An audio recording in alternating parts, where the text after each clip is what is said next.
Yo mga par, kamusta? Ang pag-amin ni Mayweather Jr. at Chanral Casimero nagpakitang gilas. Pero bagong lahat mga idol, suportahan nyo naman ang ating channel. Maraming salamat po. So mga par, sa naging panayam nga po ng fight hype sa unbeaten legend Floyd Mayweather Jr. Kung saan namin dito ni Kalbo mga idol na lahat daw ng fighters ng Premier Boxing Champion o PBC ay dumadaan sa kanyang kamay. Kumbaga mga idol, sinasala at pinag-aaralan niya daw ang laban, lalong-lalo na ang mga super fight na mangyayari dahil lahat daw sila mga idol under sa kanyang pangangalaga. Kung nasa PBC ka daw kasi mga idol, ematik daw mga idol, empleyado ka ni Floyd. Hindi naman direktang sinabi ni Floyd mga idol na siya ang nagmamayari ng PBC. Pero parang ganito na rin ang kanyang gustong sabihin. Well, possible talaga mga idol na boss talaga ng mga fighters ng PBC si Floyd. Dahil sa mga hindi nakakaalam mga idol, isa si Mayweather sa mga nagpalago ng PBC. Kasama ang chairman nito na si Al Haymon. Matapos ito lumaya sa top rank promotion ni Bob Arum.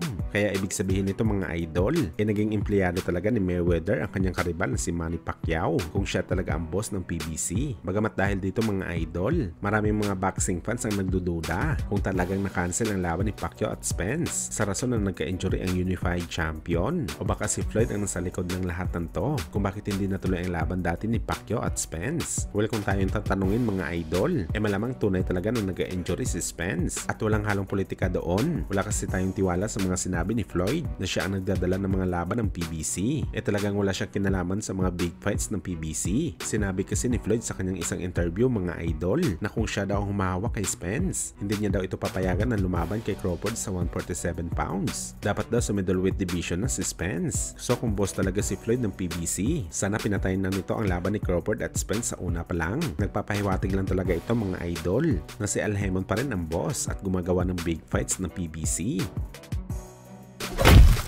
Sa kabilang banda naman mga idol, General Casimero nagpakitang gilas sa unang sparring nito na ginanap sa kanyang gym sa Ormoc para sa preparasyon nito sa laban niya kontra kay Yoshinori Oguni. Kung saan mga idol nakalaban ni Cuadro Alas sa sparring ang mga boxing prospect ng Japan. Magaganda ang mga tirada ni Casimero mga idol. Talagang madidiin ang kanyang mga suntok. Sa katunayan nito mga idol, napapayupi talaga ang mga sparring partners nito. Ang isa lumalaban pa sa lightweight na 3 division ang laki kumpara sa Pinoy. Pero magandang workout naman mga idol. Ang mga binigay ng mga Japanese sparring partners ni Casimero sa kanya. Nakatanggap rin kasi itong mga idol ng mga solidong suntok kung saan mas maganda ito para kay Alas para masanay ito sumalo ng malalakas na kamao sa bakbakan. Kung saan mukhang ngayon pa lang mga idol, sinasanay na ng mga Japanese promoters si Casimero sa mga mabigat na kalaban matapos magpapyaw si Inoue. Nakabilang si Casimero sa Big 4 fights na kalaban nito sa Super Bantamweight bago siya umakyat sa Featherweight Division.